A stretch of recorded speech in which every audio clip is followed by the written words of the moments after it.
It was barely 7 in the morning, clear and cool, with low waves and only a few people near the fishing pier. I had brought Max to the beach before school because he wanted to test what he called his advanced water system. It was a crooked sand channel dug with a yellow shovel. He had a blue bucket beside him and 3 plastic dinosaurs guarding the entrance. I was drinking coffee a few yards away when the woman came down the public access path.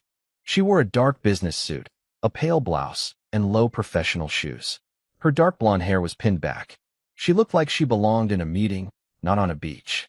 At first, I thought she had dropped something near the water. Then she walked straight into the surf. She didn't remove her shoes. She didn't hesitate when the first wave hit her ankles. She didn't even look down. By the time the water reached her knees, I was already standing. Something about the way she moved brought back a morning I had spent years trying not to remember. During the final months of my wife Rachel's illness, she once walked away from my brother's house and headed toward a marshy inlet. She hadn't understood where she was going. The woman in front of me had the same distant posture. Stay beside the bucket. I told Max, don't come closer. I dropped my coffee and ran. I called to the woman twice. She never turned. The water was near her chest when I reached her. A stronger swell came in, and her legs slipped out from under her. I caught her beneath the arms before her head went under. She didn't fight me. That scared me more than anything. I pulled her backward until my shoes found firm sand, then dragged and guided her toward shore.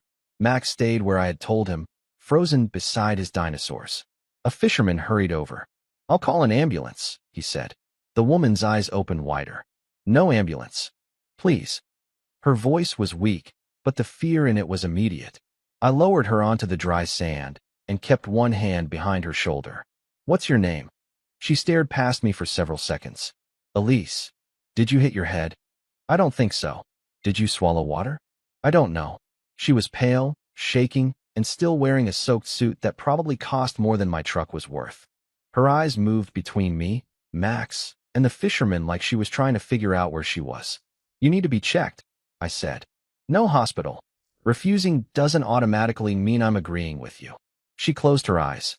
They may be watching the hospitals. That sounded questionable. It also sounded like she believed it completely.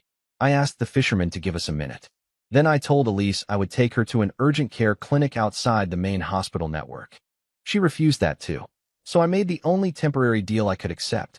Food, warmth, observation, and a call to someone she trusted. If she became less alert, had trouble breathing, or showed any other warning sign, I was calling for professional help whether she liked it or not. She nodded. June owned a small diner several streets inland and had known my family since Max was a baby. When we walked in, she looked at Elise's soaked clothes, looked at me, and wisely saved her questions. She brought towels, coffee, water, eggs, fruit, and toast. Elise wrapped herself in a towel and stared at the plate. When did you last eat a full meal? I asked. She looked embarrassed. I can't remember. Max pushed one piece of toast across the table. You can take this one. I don't like the seeds. For the first time, Elise really looked at him. Thank you. You're welcome. The eggs are okay too, but only with ketchup. Elise took a bite of toast. I asked whether she had family nearby, whether anyone expected her, and whether she had a phone. Her purse and phone were missing. She remembered leaving a hotel before sunrise, but not much after that. June was standing near the register when her expression changed. Caleb, she said quietly. She turned her phone toward me. The news alert showed a professional photograph of Elise speaking at a transportation conference. The headline identified her as Elise Caraway, chief executive of Caraway Coastal Logistics. It said she was missing, believed to be experiencing a serious health situation, and that company security was coordinating the search. A number was listed for anyone who saw her. Max leaned closer. Are you famous? Elise looked at the screen without touching it. Only in rooms most people are lucky not to enter. June asked whether she should call the number. No, Elise said quickly. If you call them, you may be giving me back to the people who planned this. The table went quiet. Elise explained only what she thought we needed to know. Her operations chief, Mike, had been building support inside the company board. She had found false transportation losses, inflated warehouse agreements, and payments routed through connected vendors. Before she could finish reviewing everything, Mike and several directors began describing her exhaustion as proof she could no longer lead. Her cousin Victor controlled part of the family vote. Recently, he had started supporting Mike. The alert came too fast, Elise said. The wording was ready before anyone could have conducted a real search. I looked at the polished photograph again. The message sounded concerned. That was what made it effective. What do you think they want? I asked. To find me. Declare me unavailable. Give Mike temporary control. Then describe anything I say afterward as confusion. She asked for one day somewhere unexpected. Every practical part of me said no. I had Max with me. I knew almost nothing about this woman. People with money and influence were searching for her, and she was asking to disappear inside my life. Max looked at Elise. She can use our guest room. I rubbed a hand over my face. You're supposed to be eating. I am. He took another bite of egg. I told Elise the conditions. She would eat, rest, contact someone trustworthy, and let my sister Gwen know she was there. If her condition changed, I would get professional help. If unknown people showed up, Max would leave with Gwen immediately. Elise agreed. My house was 15 minutes from the coast. When we entered, she looked at the school papers on the counter, my work boots by the back door, and a set of porch plans spread across the kitchen table. This place is real, she said. I assumed she meant small. She shook her head. Nothing here looks arranged for someone else's approval. I gave her clean clothes, socks, and the guest room with its blue blanket and old dresser. Max showed her the bathroom. She showered, closed the bedroom door, and slept for nearly 12 hours. Gwen arrived that afternoon after I called her. She had already seen the alert. You brought a missing executive into your house with an 8-year-old here, she said quietly in the kitchen. I know how it sounds. It sounds exactly like what you did. She wasn't angry. She was making sure I didn't turn one old memory into a bad decision. We agreed Max would leave with her if anything changed. Elise woke after dark. She ate with us, still tired but more present.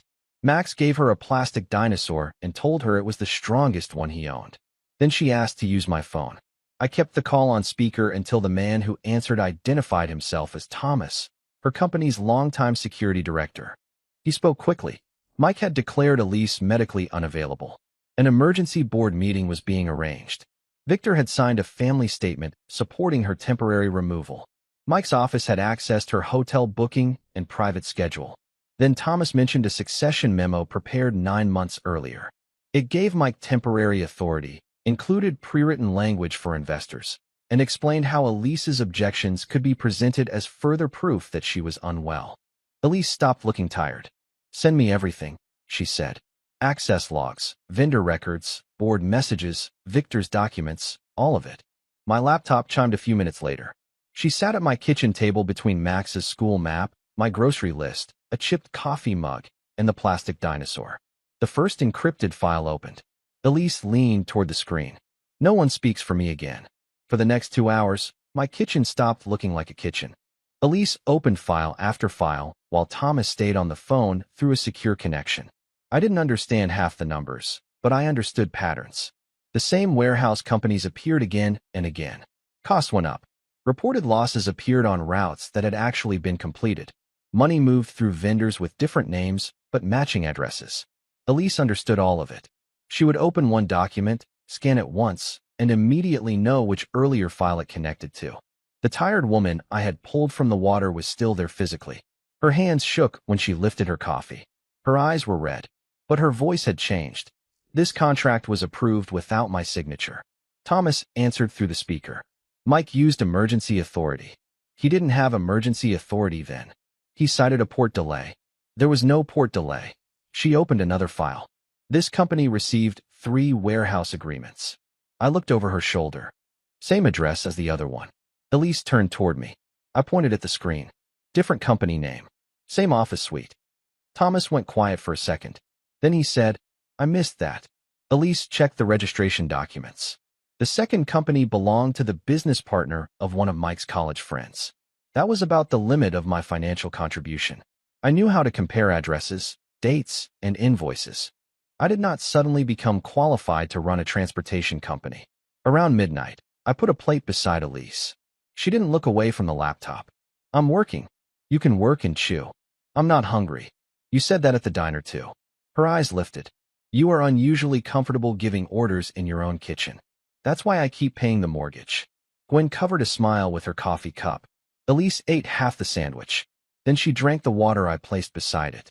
The documents showed more than questionable contracts. Mike had been collecting board support for months.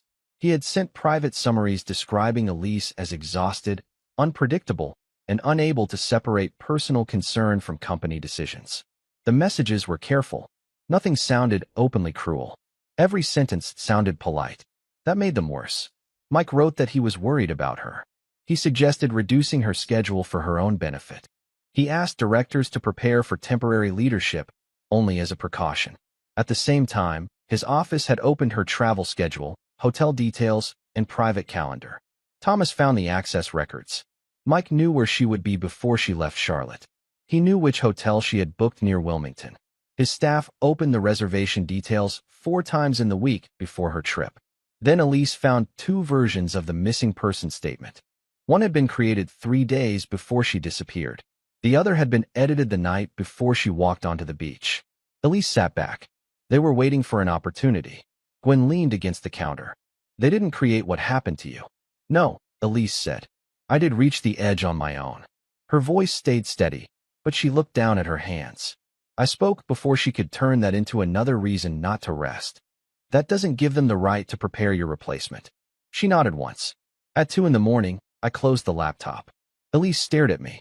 We are not finished. You are. The board meets tomorrow. And you can't walk into that room after staying awake another night. Her jaw tightened. Gwen stepped in before the argument could grow. Resting because you choose to is not the same as being removed. Elise looked from Gwen to me. Then she stood. 4 hours. 5, I said. 4.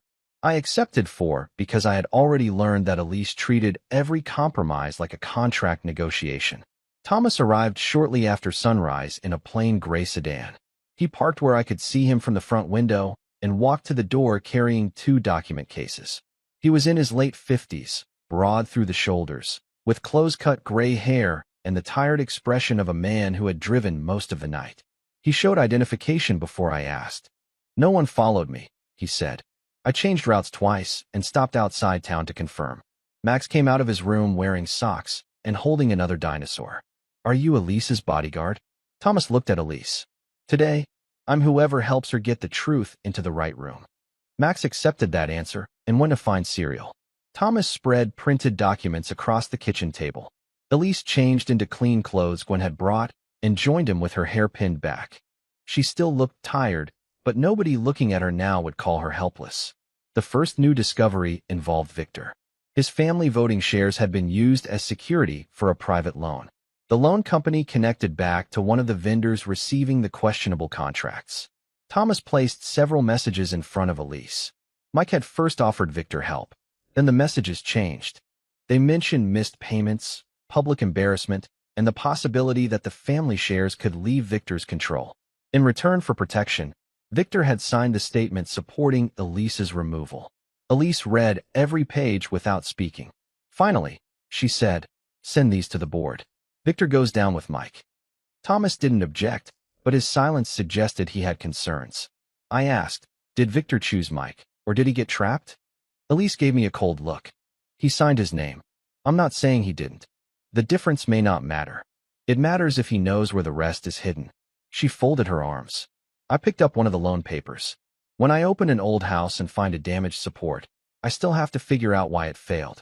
Maybe it was weak. Maybe somebody loaded too much weight above it. Either way, I may have to remove it. But first I need to know what else it can tell me. Thomas looked at Elise. Victor may have messages we don't have. And names, she said slowly. And his vote, Thomas added. Elise walked to the window. Max was on the back porch arranging dinosaurs along the railing. After a minute, she turned around. I meet Victor before the board session. Privately. Thomas began arranging the return to Charlotte. No company vehicles. No familiar driver. They would use a private apartment owned by a retired attorney who had worked with Elise's father. Then Elise looked at me. I need you to come. I actually laughed once because I thought she had to be joking. I rebuild porches. I know. I have Max. Gwen already offered to keep him if you leave. Gwen raised an eyebrow at me. She had apparently reached that decision before I knew there was a decision to make. You have Thomas, I said. You don't need me in a board meeting. I don't want you in the board meeting. Good. Because I'd be asking where everyone keeps their tool belts. Elise almost smiled. Then she became serious again. I need one person nearby who didn't know my title when he met me. Someone who saw me at my lowest and didn't use it to control me. Someone who will tell me when I'm becoming reckless. I looked toward Max. He had been listening from the doorway. You should go, he said. Aunt Gwen lets me have cereal for dinner. I do not, Gwen said. You did once. Your father was stuck on a roof during a storm. Max walked to Elise and held out the dinosaur he had given her the night before. You can borrow him, but bring him back. Elise took it carefully. I promise.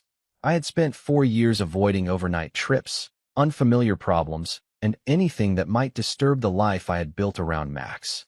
I called it stability. Standing in my kitchen, I had to admit some of it was fear. I looked at Elise. I pulled you out of the water. I'm not going to pretend that means I saved your life. She waited. But I want to see you choose what happens next. Thomas loaded the documents into the sedan. Gwen packed an overnight bag for Max. Elise changed into simple walking shoes and placed the dinosaur inside her purse. When we left Wilmington, Mike still believed she was missing, confused, and powerless.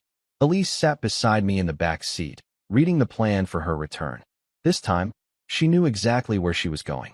Charlotte felt louder than Wilmington even before we reached downtown. More lanes. More glass buildings. More people moving like every minute had already been assigned to something important. Thomas drove us into an underground garage beneath a private apartment building. The place belonged to a retired company attorney who had worked with Elise's father. Nobody at Caraway Coastal Logistics knew we were there. Inside, 2 secure phones waited on the kitchen counter beside a garment bag and several folders. Elise changed into a dark navy suit and a pale blouse. Her hair was pinned back again.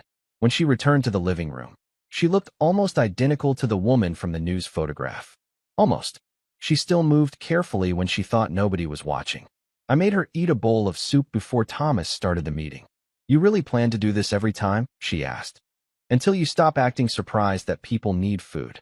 Thomas handed her a secure phone. Victor confirmed. He'll be here at 7. Elise looked at the clock. That gives us 3 hours. That gives you 2 hours of sleep, I said. She ignored me and opened a folder. I took the folder away. Her expression could have stripped paint. Thomas looked down, pretending to study his phone. You asked me to come because I'd tell you when you were being reckless, I reminded her. I asked you to keep me grounded. You're standing in a private apartment after almost walking into the ocean yesterday. Sleep is grounded. She stared at me for several seconds. Then she went to the bedroom and shut the door. Thomas waited until we heard the lock turn. You've known her for less than 2 days, he said. That's probably why she still listens. Victor arrived 10 minutes early the next morning. I had expected someone polished and confident. Instead, he looked like a man who had slept in his clothes. His tie was crooked, and his hands shook when Thomas checked him for recording equipment. Elise stood near the window. Victor stopped when he saw her. Elise, you signed a statement saying I was unable to lead. He looked down. I didn't know what else to do. She placed the loan documents on the table. You could have told me. Victor sat slowly. Then the whole thing came out. He had made a private investment using money he didn't have. When it began failing, he borrowed against part of the family shares. Mike learned about the debt through one of the connected lenders. At first, Mike offered help. He promised to keep the problem quiet and protect the shares. Then the requests began. Support a committee change. Delay a vote. Question one of Elise's decisions.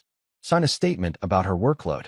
By the time Victor understood what Mike was building, the lender was threatening to expose everything.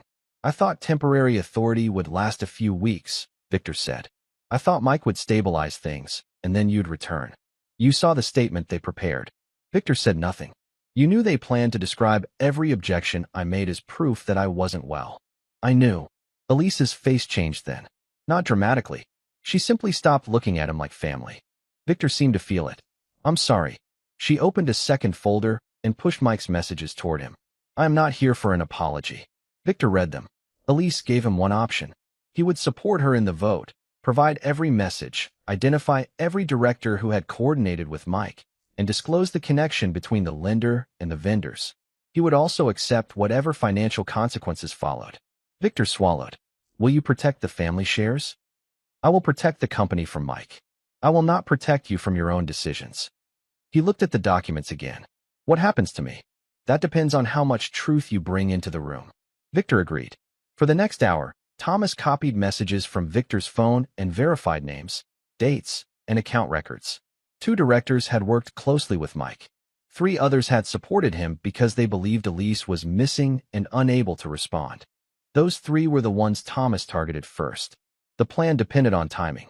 Mike believed Elise was still somewhere near Wilmington. He believed Victor remained under control.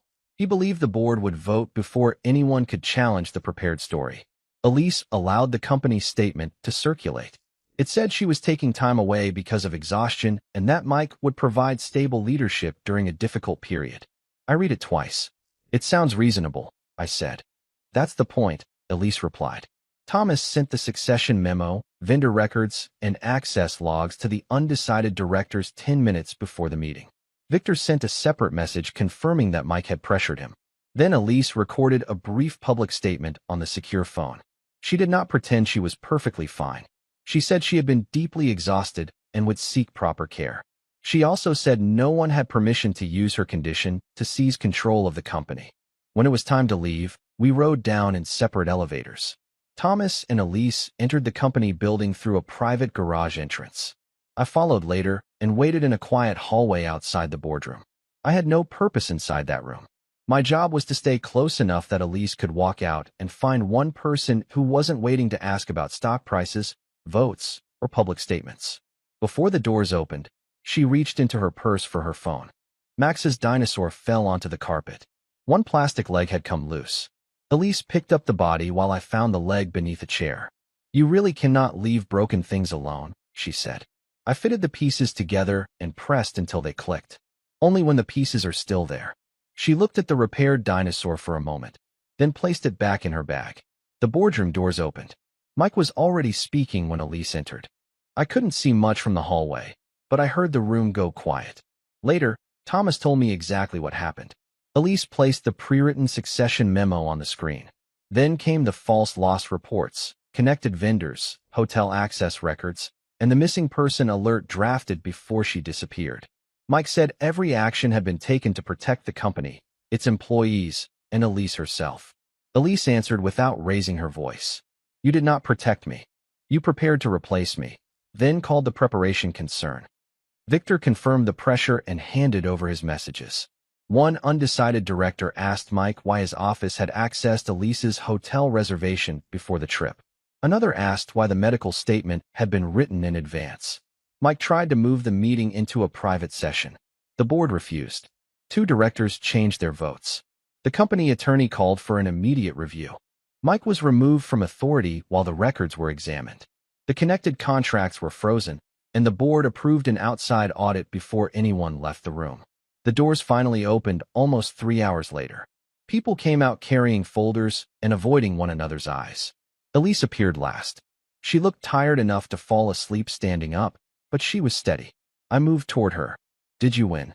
She glanced back at the closed boardroom. I stopped him. Then she took a breath and added, "Now I have to decide what I'm going to do with myself." Elise did not return to the boardroom that afternoon. Instead, she met with the company attorney, Thomas, and 2 directors who had changed their votes. By the time we left the building, she had made a decision that surprised almost everyone except me. She would remain chief executive. She would also take several weeks away. Not because Mike had declared her incapable. Not because the board had forced her out. She created a temporary operating committee herself, set limits on what decisions could be made without her, and ordered an independent review of executive workloads and internal reporting. She also agreed to a full medical evaluation. Mike had tried to turn her exhaustion into a weapon. Elise refused to answer by pretending the exhaustion had never existed. "It was real," she told me as we rode down in the elevator. "He lied about what it meant." "That sounds like an important difference." "It is." Thomas drove us back to Wilmington the next evening. Elise slept for most of the trip, her head against the seat, and her phone turned off inside her purse. I had never seen her turn it off before. Gwen's car was in my driveway when we arrived. Max came through the front door before I had both feet out of the sedan. He ran toward me, stopped long enough for a quick hug, then moved directly to Elise. "Did you win?" Elise looked tired, but she smiled. I stopped them from deciding the ending for me. Max considered that. "So yes. Close enough." He pointed at her purse. "Did the dinosaur help?" Elise took it out and placed it in his hands. He stayed in the room the whole time. Max inspected the repaired leg. He looks different. One leg came loose. I said, "You fixed him wrong." I fixed him firmly. "You used the wrong angle." Elise gave me a look that said the boardroom had been easier than this conversation.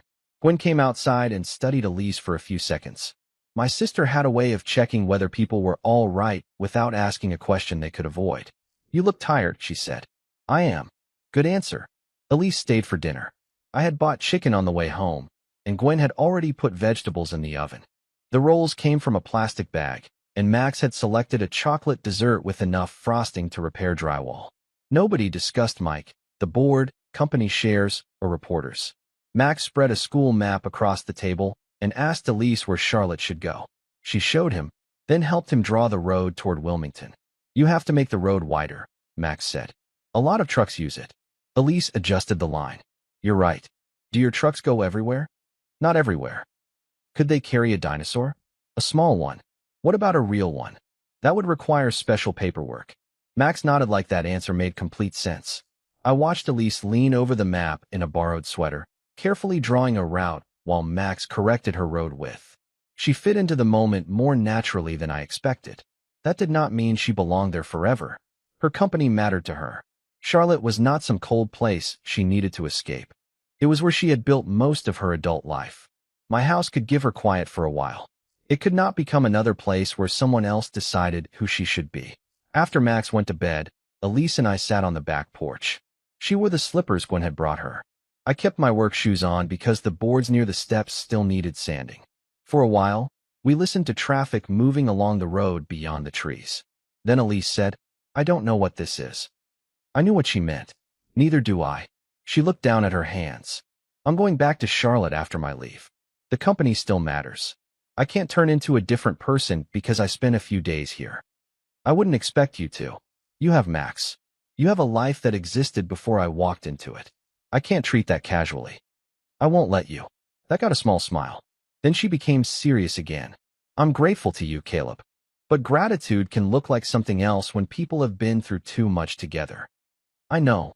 I don't want to mistake being helped for being in love." The directness of it should have made the moment uncomfortable. Somehow, it did the opposite. "I don't want to be your rescuer," I said. "I don't want to become some symbol of a simpler life. And I don't want to be the man you call only when you haven't slept in 3 days." "That last one seems reasonable." "I thought so." She turned toward me. "You are the first person in years who helped me without trying to own the result." I did not have a clever answer for that. After a moment, she asked, "May I come back during my leave?" "Yes." "Even without a corporate emergency?" "That would be preferred." Her hand rested on the bench between us. I placed mine over it. We sat that way for less than a minute. There was no promise inside it. No sudden plan. Just two people admitting they wanted the conversation to continue. Several mornings later, we returned to the beach. Max carried his blue bucket, yellow shovel, and 4 dinosaurs. Elise wore casual trousers, a light sweater, and walking shoes. The water was low and calm. Max began another sand channel near the dry sand while I stood beside him holding coffee. Elise walked toward the surf. Every muscle in my body noticed. She stopped on the firm wet sand, several steps from the water. She looked out across the Atlantic, hands inside her sweater pockets. I did not call her name. I did not move closer. She stood there fully awake, watching the small waves reach forward and pull back. Then Elise turned away from the ocean. She walked toward Max, toward me, toward the half-built channel and the path leading back to the houses. This time, I knew she understood exactly where she was going.